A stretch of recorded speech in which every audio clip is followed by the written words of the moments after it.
Boa noite, boa tarde ou bom dia para todos, para todas e para todos. Esse programa é um programa de variedades. Ele é dirigido para todas as pessoas, não é um público específico. Mas eu trago sempre, na maioria das vezes, 90% das vezes, pessoas, personalidades da minha cidade, Itapevi, cidade do coração. Cidade onde eu não nasci, mas a cidade do coração. Hoje eu estou trazendo um advogado, ele é vice-presidente da OAB Itapevi, meu amigo pessoal, Rafael Sotelo. O doutor Rafael, vai falar hoje sobre um assunto que diz respeito a todo mundo, a todos os trabalhadores. E quem não é trabalhador também. Sobre previdência social. Ele vai falar sobre previdência social e a reforma, os efeitos da reforma ainda de 2019. Boa noite, doutor Rafael Sotelo. Uma satisfação tremenda você estar aqui conosco nesse programa e pode falar. Boa noite, meu amigo, Dr. Pedro. É um prazer, é meu, né? Sempre muito satisfatório estar na sua companhia.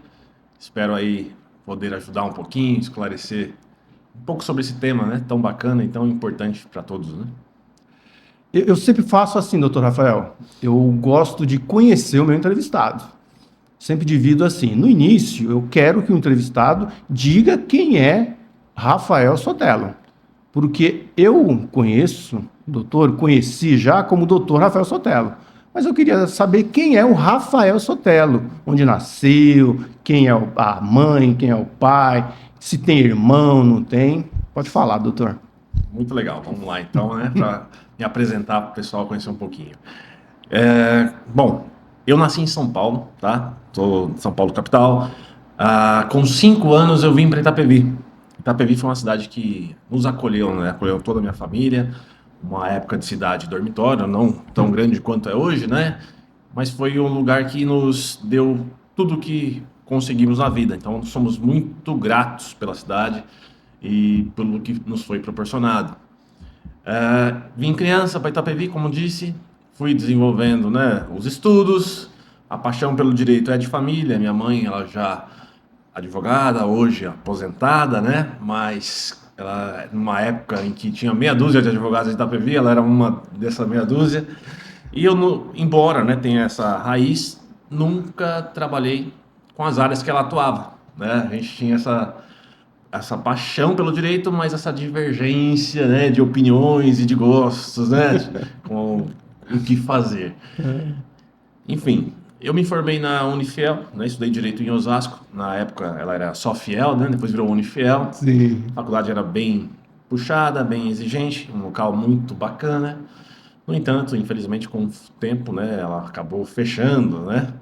Mas Muito foi muito triste. importante para mim e o conhecimento que a gente adquiriu, a gente veio aprimorando com todo o tempo, né?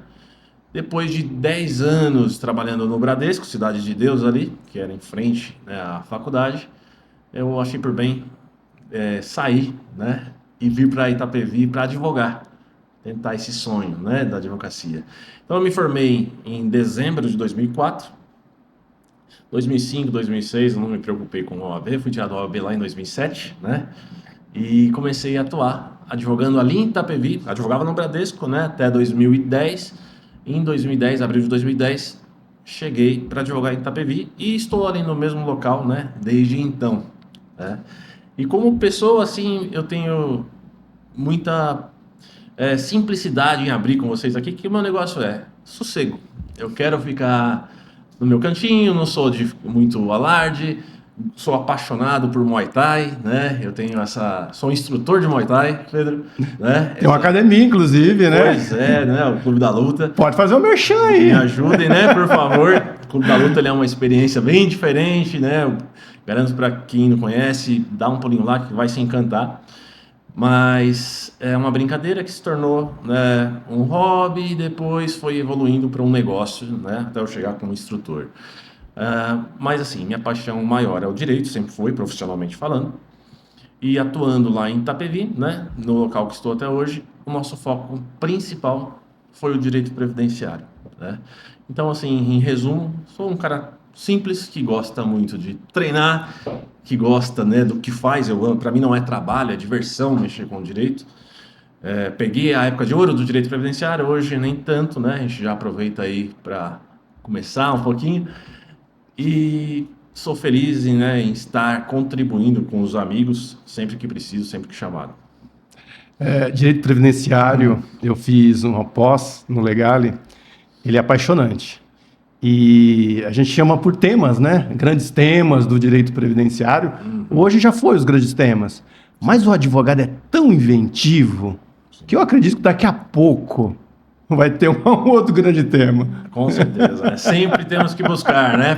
As teses, elas surgem dessa maneira, do estudo, da pesquisa, e aí vem aí aquela grande revisão, um grande tema para a gente trabalhar, né? Eu também fiz a pós-graduação no Legale, me formei na pós em 2012. Na sequência eu fiz MBA, né, também em Direito Previdenciário, e depois fiz uma uma pós-graduação, né, na PUC, em Lei Geral de Proteção de Dados. Legal. É um tema também novo, né, relativamente novo, mas muito importante. É verdade. E você é casado com uma advogada, né? Pois é. Então, se não bastasse, né, a mãe na origem ali advogada, sou casado com uma advogada, né, doutora Maria Sotelo, né, minha parceira de escritório, me ajuda muito, ela é o nosso grande braço ali dentro, né. Minha irmã, tem uma irmã por parte de pai, né, que também é advogada. Ela era analista no TRF3, ali na Paulista, né? Mas hoje ela atua como advogada, né? Aposentada no TRF, ela atua como advogada. E, enfim, tá no sangue, né? Tá em todos os cantos. Que legal. O direito é assim mesmo. Vai passando de geração para geração, né? Verdade. Doutor Rafael Sotelo, eu já vou começar com a grande pergunta. Pergunta que todos fazem. E é uma polêmica, vou te provocar. Previdência social é deficitária?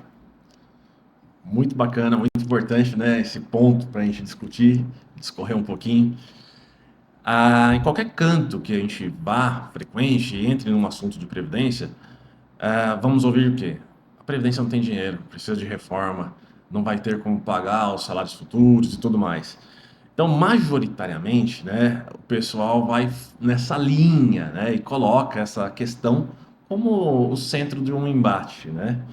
Eu sou contrário, eu sou talvez vencido nesse ponto, eu sou minoritário, e eu acredito numa previdência realmente ela superavitária e não deficitária.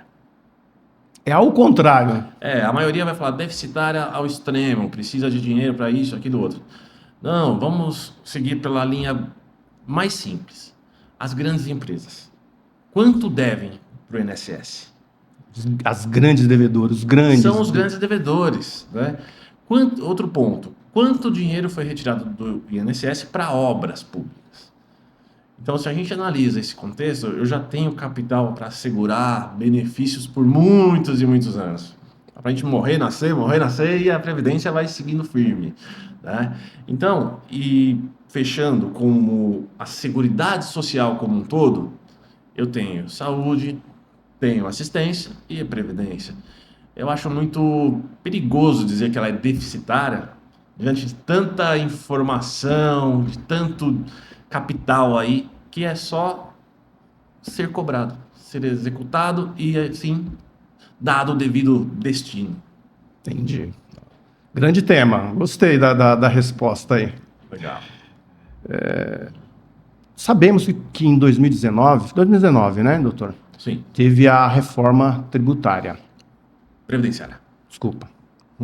É que eu, semana passada, estive aqui conversando com a doutora Nayara e acho que com a doutora Nayara ainda. Reforma previdenciária em 2019. Perfeito. E lá fizeram uma reforma bastante profunda, mas esqueceram dos militares. Não fizeram.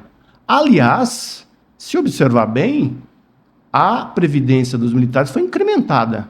É isso mesmo? Pode falar. Vamos lá.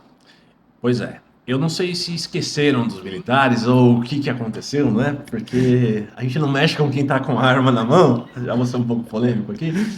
Mas os militares, eles têm um sistema diferenciado, né? Desconta-se dos militares cerca de, se eu não estou errado, 10,5%, né, do valor do recebimento mensal. Eles ficam ali numa situação um pouco mais confortável, né? É. Mas a reforma, de fato, ela não os atingiu. Embora eles tenham hoje aquela situação de ser chamados para uma emergência e tudo mais, esses 10,5% contribuem para o benefício que vão receber, né, no futuro, vamos chamar assim, mas não tem aí toda essa bagagem que a reforma trouxe nas costas do segurado social, aquele ali que batalha seletista e contribui obrigatoriamente para o INSS, né? Então, o militar, ele é diferenciado. A gente espera sim uma reforma nesse sentido, né? Acredita-se que em breve teremos uma nova reforma previdenciária e abranja a todos, não só apenas, né, aqueles filiados vinculados ao regime geral, tá? Mas eu entendo que houve sim um grande receio, né, no momento de que foi feita de se tocar no bolso ali dos militares. Como diz o doutor, mexer quem está com armas, né, doutor? Exatamente, exatamente. Doutor, se a Previdência, tanto privada, né, dos CLTs, e dos funcionários públicos, em geral, né, em geral, porque tem um regime diferenciado também, né? Sim. Ela compõe o mesmo bolo. Se, por exemplo, imaginamos que se repartíssemos o bolo, colocasse previdência privada, previdência pública, como que ficaria? Pois é, vamos lá. É um tema muito bacana, né? Esse ponto da caixinha para onde a gente coloca ali os valores, onde colocamos aí os recursos. Quando eu falo, né, de previdência pública, eu falo do regime geral de previdência social, né? Falo de INSS. Aí eu tenho essa discussão que nós comentamos há pouco, que é superavitária, deficitária. Previdência privada, né? Nós temos aí diversas possibilidades, né? De acordo com a grande maioria, bancos nos fornecendo aí cenários distintos para aposentadoria em períodos de 10 anos, 15, ou até mesmo mais tempo, com a possibilidade de uma retirada futura ali do valor em parcela única, inclusive, tá? É sempre dada essa opção. E temos os regimes próprios de previdência, né? Onde, um exemplo, estamos aqui falando da nossa cidade, né? Então, Itapevi, a gente tem o Itapevi Prev, Sim. que é um sistema muito bacana. Eu admiro bastante a forma como eles trabalham e executam as concessões. Tenho muitos processos ali com eles, estou sempre em contato, né? Porque a gente esgota toda a fase administrativa antes de uma necessidade judicial. Sim. E, graças a Deus, a coisa flui muito bem dentro Bom. do Itapevi Prev administrativamente. Tá? Contrário do INSS, que já vem a negativa a todo instante. Tá? Enfim, então, se eu unir esses créditos, seja do regime próprio com o regime geral, eu posso criar uma grande confusão na Entendi. distribuição. E a fonte de receita, ela não vem de uma maneira igual. Embora eu tenha uma reforma de 2019 que mudou a forma como os créditos do INSS são apurados, eu tenho, nessa previdência que eu citei agora, de Itapevi, um segmento anterior ainda. Então, ali não foi aplicada a reforma. Algumas cidades já têm esse sentido, mas a maioria não aplicou. Né? Da mesma forma que o Estado, né, o SPPrev, por exemplo, tem um outro sentido, uma outra forma de trabalho, que entendo muito defasada, inclusive, porque a maioria dos protocolos são todos à mão, no balcão, levando o papel, protocolo, volta. Não tem nenhuma certa celeridade de protocolos, né? Não vou nem falar do andamento. Sou crítico, né, dessa forma como o SPPrev trabalha, porque realmente as coisas travam bastante. Mas juntar, eu acho que traria aí uma grande confusão nos ambientes. Entendi, doutor. Doutor, todos sabemos que tem diversos tipos de aposentadoria, né? Eu gostaria de falar especialmente sobre a aposentadoria especial, né? O que seria a aposentadoria especial e como ela ficou pós-reforma? A aposentadoria especial, ela é o temor da maioria dos advogados, né? Que a gente fala, poxa vida, quanto detalhe, quanta situação delicada, ela é muito técnica, né? Talvez seja a que mais dá trabalho para o profissional, né? E também é a que mais deve ser preocupação do segurado. Aquele que está submetido a uma atividade especial, ele deve ficar sempre curioso, sempre voltado para esse tipo de tema, porque muda-se muito da noite para o dia, né? Então, é importante a gente deixar claro que não existe profissão perigosa, insalubre, que vai dar essa atividade especial. O que existe é ambiente. Então, nós vamos sempre nos preocupar com o ambiente que estamos expostos, tá? Você no seu escritório, Pedro, pode ter aí um ruído extremo que leve a uma lesão, né? Uma lesão, não estou falando apenas aos seus ouvidos, pode ser a qualquer parte do seu corpo, porque o ruído, um detalhe muito bacana de se colocar, é um agente nocivo que não tem EPI eficaz. Ah, mas o EPI neutralizou o ruído que eu sinto nos meus ouvidos, ele não é mais superior ao limite, ele é inferior. Ok, mas é simulado. O ruído, ele causa trepidação nos órgãos. Então, internamente, o mal ele é causado de uma maneira constante, né? E a gente tinha um cenário que até 12 de novembro de 19, eu poderia transformar o período especial em comum, ou manter ele todo como especial, né? E com isso aí conseguir um bônus, né, em tempo para aposentadoria. A reforma, ela trouxe alguns critérios, né, e algumas observações, onde, por exemplo, eu executo uma atividade especial, comecei a executá-la em 2010, sigo executando até 2025, tá? Eu tenho aí 15 anos de atividade especial. Até 19, eu posso transformar esse tempo em tempo comum, ou seja, para o homem, a cada ano eu ganho 4 meses, para a mulher, a cada ano eu ganho 2 meses, e posso, né, fazer essa transformação e acrescentar no meu tempo com outros vínculos, outros períodos para me aposentar. Passou dessa data, 13 de 11 de 19 para frente, eu já não posso mais fazer essa conversão. Meu Deus. Então, isso foi um grande dificultador, porque eu tenho que usar o quê? Para eu ter uma aposentadoria especial pura, vai ser útil, né? Porque eu não posso converter. Mas e para aquele que não vai ter essa possibilidade, que começou a trabalhar aí, tem aí um tempo de exposição ao risco, né? Como que vai ficar, tá? E é legal esse tema especial em relação aos agentes nocivos, né? Eu falei do ruído porque o ruído ele está presente no nosso dia a dia em todo lugar. A variação do ruído ela é muito grande, né? A gente tem uma situação hoje, só fazendo um breve histórico, até 97, 1997, 5 de março de 97, o ruído que permitia o enquadramento como especial era o superior a 80. Então, 80.1 já me dava direito, né, a esse enquadramento. De 97, né, março de 97, até novembro de 2003, foi elevado. A legislação alterou para 90. Então, teria que ser algo superior a 90, 90.1 para cima. Legal. Visto tudo isso, na sequência passou a considerar 85 decibéis e é o que prevalece até hoje, tá? Então, hoje nós temos aí essa situação de risco, nessa situação especial, para quem estiver exposto a 85 ruídos, 85.1, né? É de 85 para cima, e o que vai permitir esse bônus, né? Vai permitir esse bônus aí na hora de conceder o benefício. Fora isso, né? Temos diversos agentes nocivos, sejam eles químicos, biológicos, quem trabalha no hospital, vírus, fungo, bactérias, agentes químicos, a gente tem o óleo, o graxa, solvente, algo que é terrível, que é o benzeno, né? O pessoal ali, posto de gasolina, enfim. Então, todos esses fatores devidamente associados e laudados, né? Porque o documento que vai dizer para a gente se tem uma atividade especial, né? Uma atividade que se enquadra como especial, ele se chama PPP.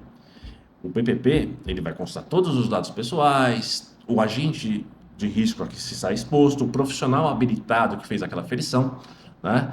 Ele tem uma série de requisitos para ser preenchido. E é esse o retrato que vai trazer ali o seu benefício, né, de uma maneira mais rápida, vamos dizer assim, em termos de tempo, né, para se contribuir, e também, a maioria das vezes, um benefício um pouquinho maior, né, do que os demais. O PPP, Entendi. ele é fundamental. Doutor, o doutor falou sobre ruído. Me lembrou aqui, não sei se o doutor lembra, não sei se o doutor não é tão velho assim, né? Eu já tenho 52 anos. Eu era pequeno, eu lembro que os motoristas, eles sofriam com os ônibus.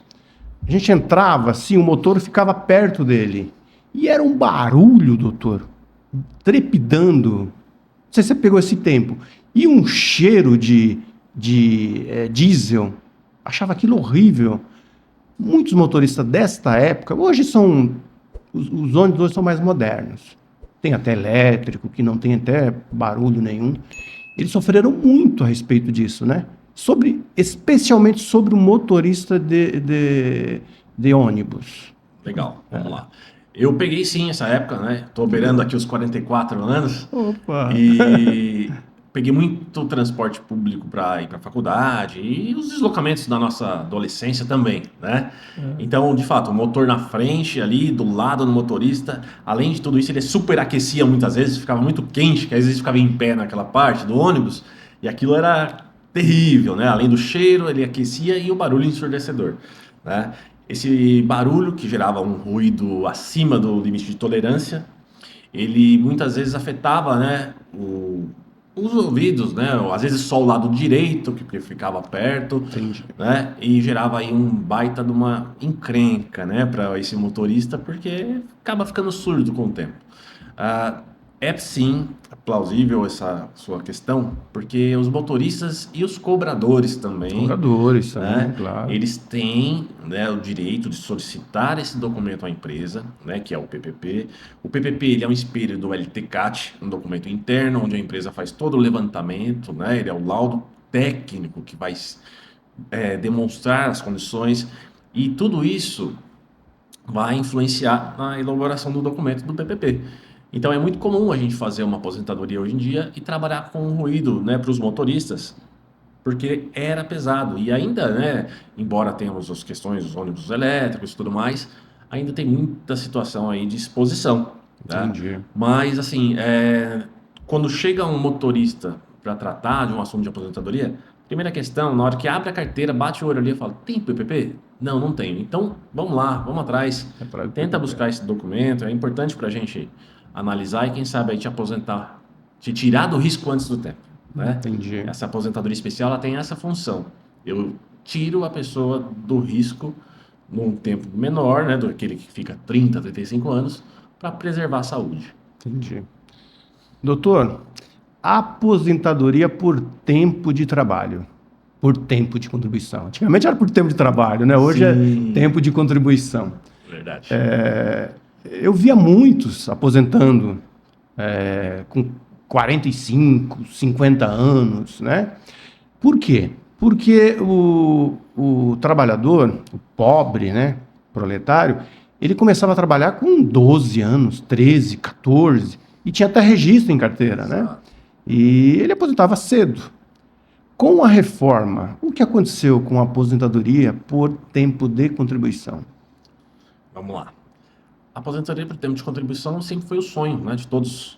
Trabalhava para poder um dia ter ali um retorno e aquele que começava cedo, ele era privilegiado, ele tinha aí o prêmio da vida que era aposentar novo, aposentar, entre aspas, jovem e poder aproveitar um pouquinho mais aí, né, a boa idade, né, vamos dizer dessa Entendi. maneira.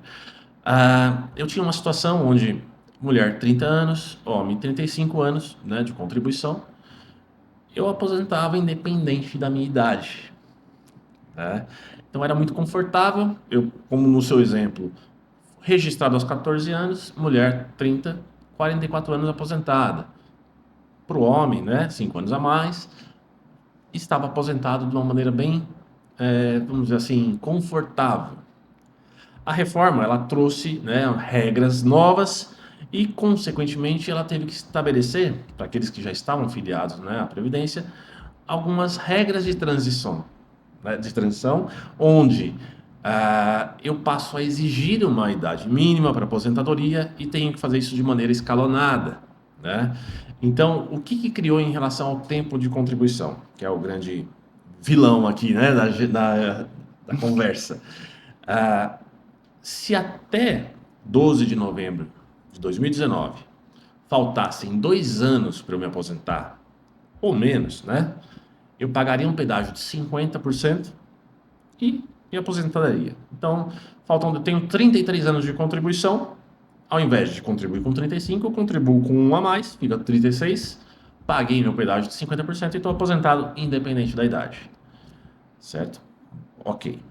No entanto, se faltavam 2 anos e um dia, 3 anos, 4, 5, aí é o grande problema, porque o pedágio ele dobra, é um pedágio de 100%.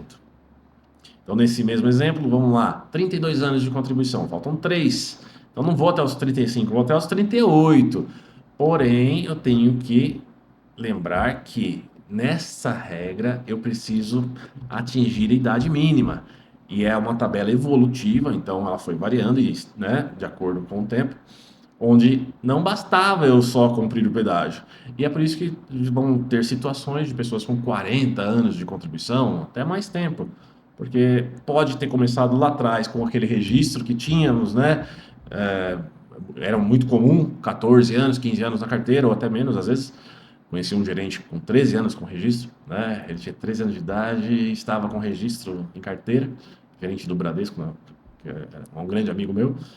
E se a gente considerar isso, trabalhou, vai continuar trabalhando, porque não vai ficar parado esperando dar a idade, né? Vai ter aí 40, 45 anos de contribuição, quem sabe?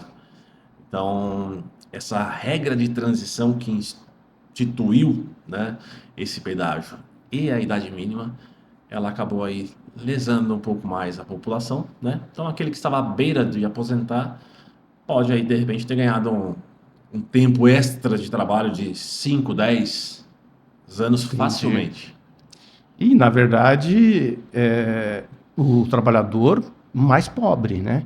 Porque quem começa a trabalhar mais cedo, geralmente, são pessoas mais pobres, de classe baixa, né?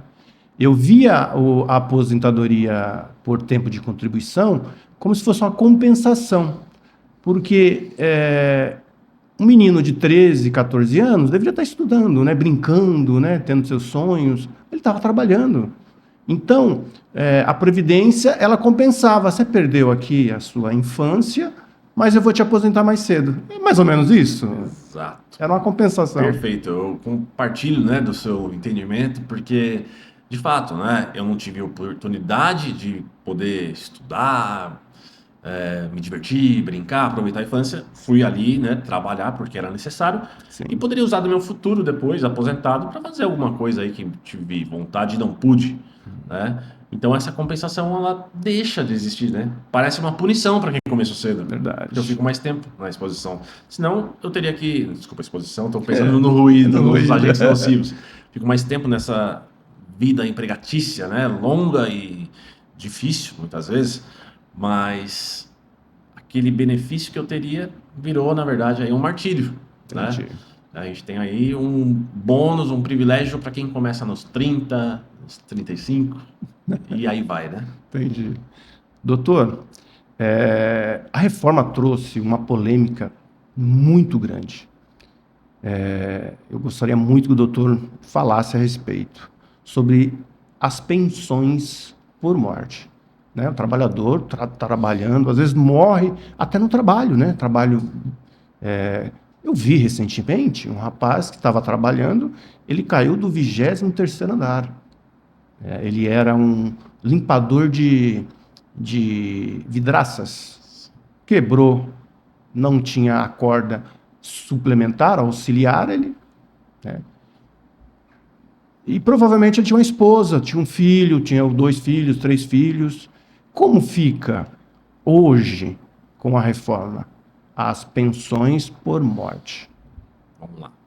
Pensão por morte, né? Esse tema, né, do limpador de vidraça e outros profissionais que estão expostos a risco aí de um acidente fatal, né?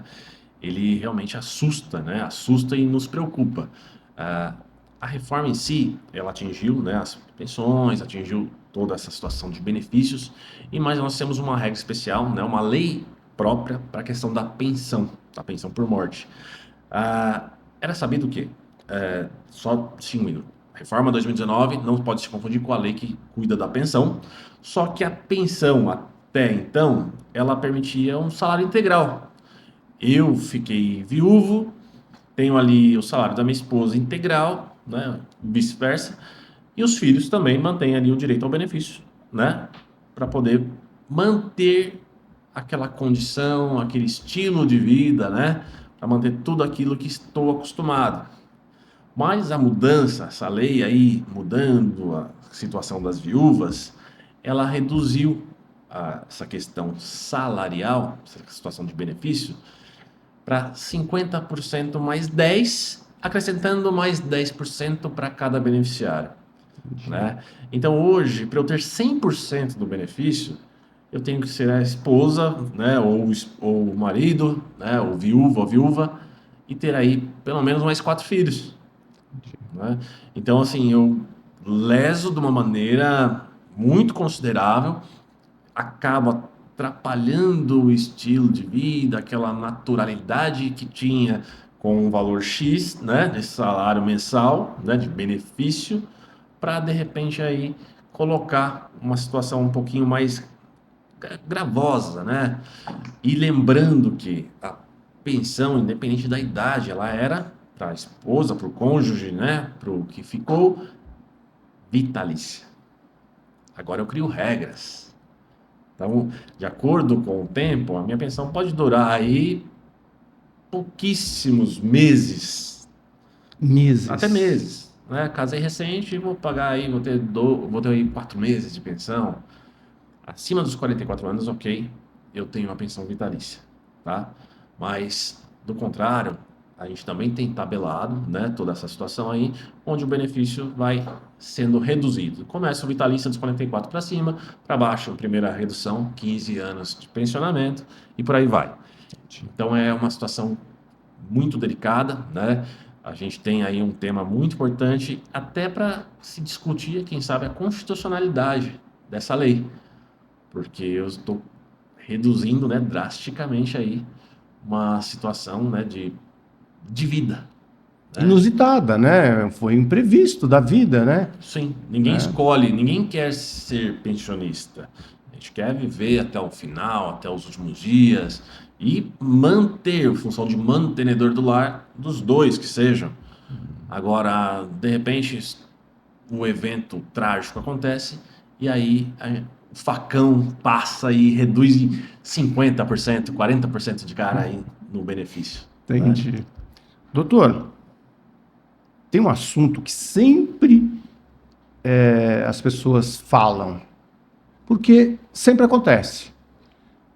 O trabalhador entrou com um pedido no INSS, foi deferido até um certo prazo, e chegou naquele prazo, ele não concorda, porque ele acha que a doença que ele tem ainda não cessou, ele não está apto para voltar.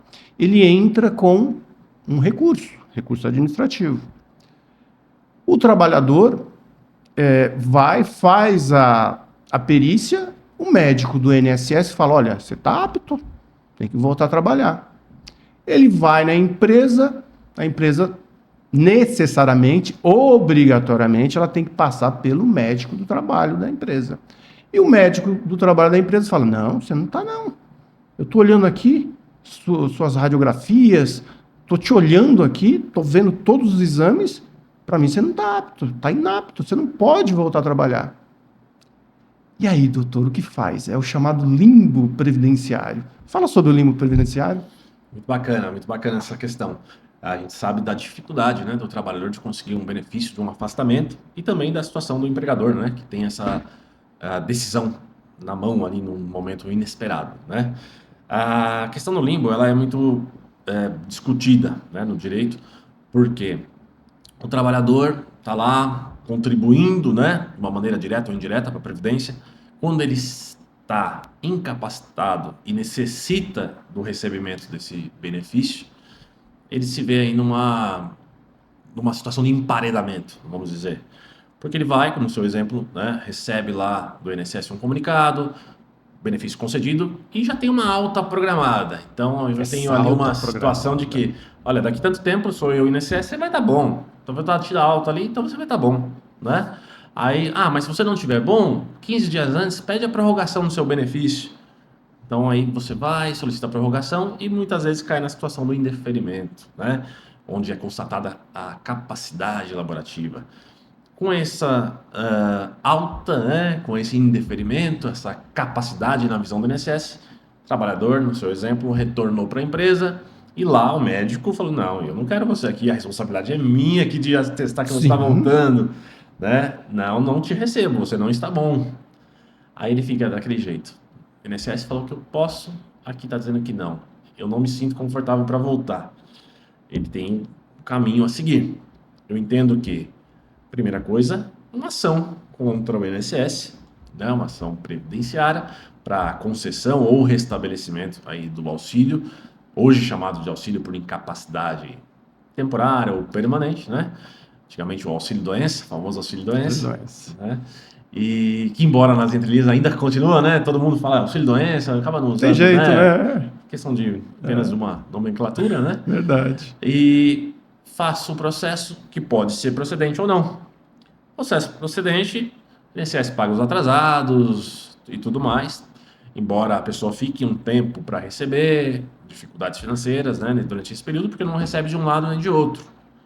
Mas vamos supor que o INSS tinha razão. O segurado não tinha mesmo mais a incapacidade e o médico particular que atestou aquilo ali também errou, né?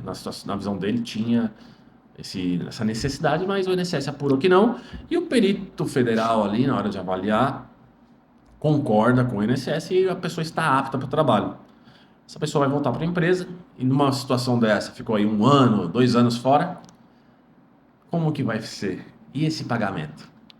Que é o chamado limbo, né? Exato, estou no limbo, não recebi de um lado, e agora? Pior que agora vai sobrar para a empresa, porque ela não recebeu, né? O médico do trabalho não o quis ali na atividade, porque viu a incapacidade, e a empresa vai se tornar responsável por esses salários. Então é possível, né, salvo aí as exceções, né, o recebimento da empresa. Então, o médico do INSS ele tem fé pública. Então, o médico particular ali, do trabalho da empresa, deveria seguir o médico do INSS para evitar essa situação. Mas eu também entendo que ele também sabe dos riscos que é expor uma pessoa doente, não só doente, mas incapacitada, né, para uma atividade ali laborativa. Então, o limbo previdenciário ele não traz só o problema pro segurado, né, que fica ali meses ou anos sem receber. Ele traz um problema também para o empregador, né, que pode, numa situação dessa, arcar aí com uma indenização, né, na Justiça do Trabalho referente ao período de salários aí sem recebimento. Imagina pagar os salários de 2 anos ou mais de uma vez só e todos os demais encargos, né? A lesão que isso não traz, ainda mais se for um pequeno, né? Pequeno ele quebra, ele acaba fechando. Uma ação trabalhista pode, né, prejudicar muito, né? E algo aí que teria que ser mexido, trabalhado para trazer segurança jurídica. Entendi. Doutor, nosso programa está se encaminhando para o final, mas tem um assunto que todo mundo quer saber. Todo mundo quer saber. E sempre tem polêmica. Não entre nós, advogados, mas a TV. Sabe aqueles programas espetaculares? Sensacionalistas, entendeu?